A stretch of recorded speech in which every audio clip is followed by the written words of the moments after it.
14 April म्हणजेच doctor Babasaheb Ambedkar यांची जयंती जवळ येत असताना शहरात उत्साहाचं वातावरण पाहायला मिळतंय. विविध भागांमध्ये बाबासाहेबांच्या पुतळ्याचं सुशोभीकरण आणि स्वच्छता मोहीम जोरात सुरू आहे. 14 एप्रिलच्या पार्श्वभूमीवर शहरातील विविध ठिकाणी डॉक्टर बाबासाहेब आंबेडकर यांच्या पुतळ्यांची साफसफाई आणि सुशोभीकरण मोठ्या उत्साहात करण्यात येत आहे. शहरातील अनेक भागांमध्ये डॉक्टर बाबासाहेब आंबेडकर समितीच्या कार्यकर्त्यांनी स्वयंस्फूर्तीने पुढाकार घेत स्वच्छता मोहीम राबवली. काही ठिकाणी स्थानिक नगरसेवकांच्या सहकार्यानेही ही कामे पूर्ण करण्यात आली असल्याचे नागरिकांनी सांगितले.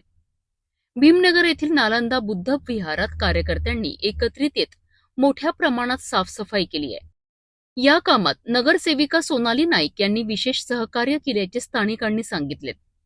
तसेच सिद्धार्थ नगरातील बुद्ध विहार परिसरातही बाबासाहेबांच्या पुतळ्याभोवती स्वच्छता आणि सजावटीची लगबग दिसून आली. समाधान नगरातील बुद्ध विहारात महिला मंडळांनी पुढाकार घेत स्वतः रंगरंगोटी आणि साफसफाई करत जयंतीची तयारी सुरू केल्याचे पाहायला मिळालेत. एकूणच शहरात ठिकठिकाणी सुरू असलेल्या या उपक्रमांमुळे डॉक्टर बाबासाहेब आंबेडकर यांच्या जयंतीबद्दलचा उत्साह आणि आदर स्पष्टपणे दिसून येत आहे. 14 एप्रिलच्या पार्श्वभूमीवर शहरभरात स्वच्छता आणि सजावटीची लगबग सुरू असून बाबासाहेबांना अभिवादन करण्याकरिता नागरिक सज्ज झाले आहेत.